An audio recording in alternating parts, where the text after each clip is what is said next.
Yun mga correct! Kita nyo yun guys, kung ano yun? Ano yun? Chicken buffalo. Ang gagawin natin ngayon ay chicken buffalo once again. At yan ang mga recipe natin guys. At yan ang chicken flour at all-purpose flour. At dyan, slice na ako dyan ng onion. Yan. Tamang fast forward natin yan guys. So yan. Chop natin yan. Yan. Yan.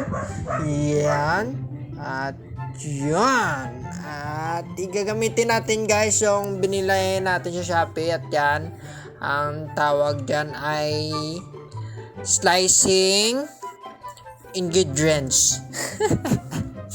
At yan guys, hindi pa kasya. At yan, nahirapan ako dyan. Kaya binuksan ko ulit at muntik ko na i-slice guys. Kasi nahirapan or nainis na ako. Kaya yan, sinabi ko, nagiba yung isip ko. At ginawa ko lang siyang konti muna. At yan, binalik ko siya sira. I-try ko siya sira.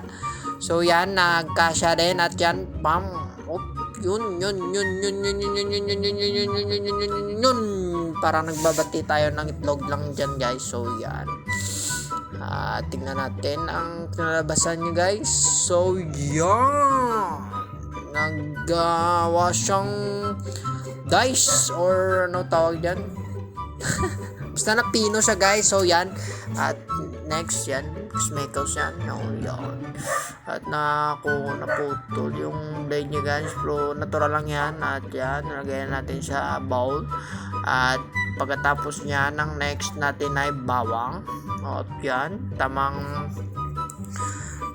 ano tawag dito sa Tagalog. Tamang kuha ng kanyang kanyang cover kanyang panit guys sa Ilonggo. Yan, panit. Yan ang kinukuha ko yung panit niya guys. At yan. At nilagay ko na dyan sa magic slicing cubes or whatsoever. At yan yung kanyang panit guys, or di ko alam yung tawag sa Tagalog kung anong tawag yan. Nakuhanan siya ng kanyang panit. So yun. At yan, syempre what?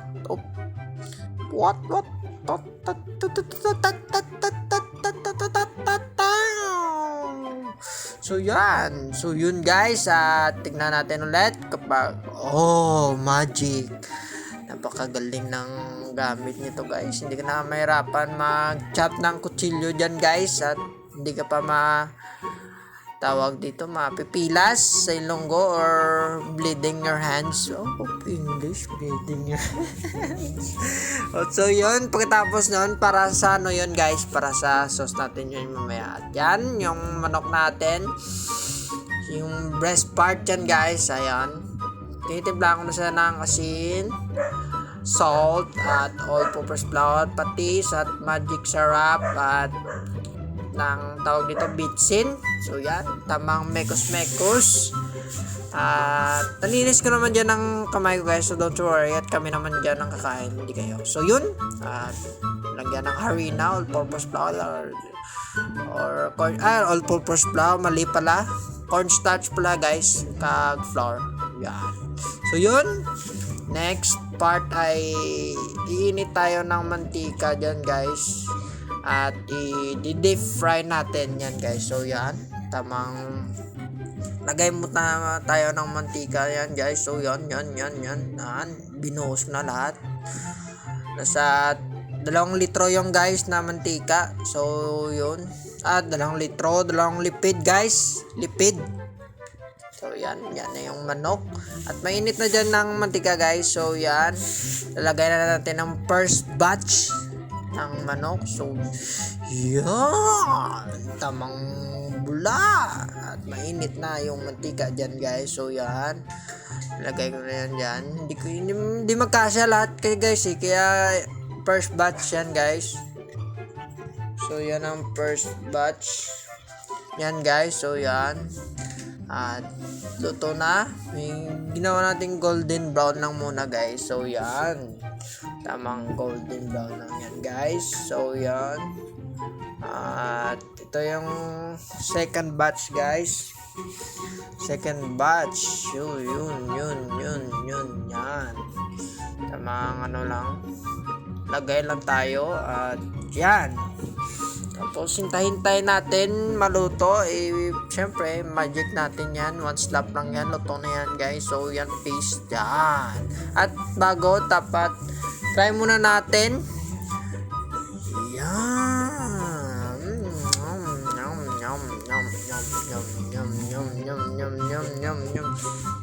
Sarap.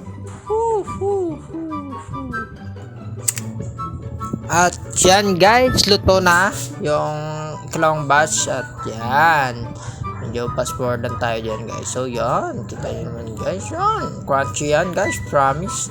At yan ang ikalawang ulit o ikalawang salang guys, para maging crispy at maging masarap talaga sa guys. So yan, at tamang magic ulit tayo.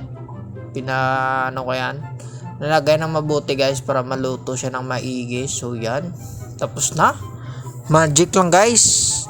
Yan, pinapatulan lang muna ng mantika. Yan, tamang cut lang tayo guys para mabilis. So yan, at tapos na yun guys. So yan, medyo pakita ko sa inyo yung lahat ng naprito namin guys. So yan, okay na rin guys sa first try.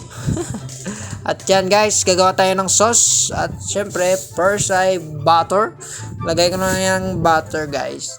At aking ingredients guys, siguradong sulit lang guys, kasi konti lang yung ingredients ko. Yan, bawang, butter, sibuyas, o yan, banana ketchup, 2 pack lang. Yan. Tapos, syempre, timplahin natin. Lagyan natin ng asin at saka sugar. At yan, magic sarap at saka betsin. So, yan. Mekas muna yan, insan. So, yan. At tamang mekas lang. Yan. At hanggang maging, sa guys, tama na. At syempre, tikman natin. At medyo kulang sa tamis. So, yan. Lagyan ko ng sugar. Yan. Mas matamis, mas masarap. Sweet buffalo pala yan. So yun, at syempre pagkatapos niya lagayan natin yung pinirito na manok dyan guys. Yan, fast forward naman ulit. At saka mekas lang yan guys. So yan, tapos na yan guys.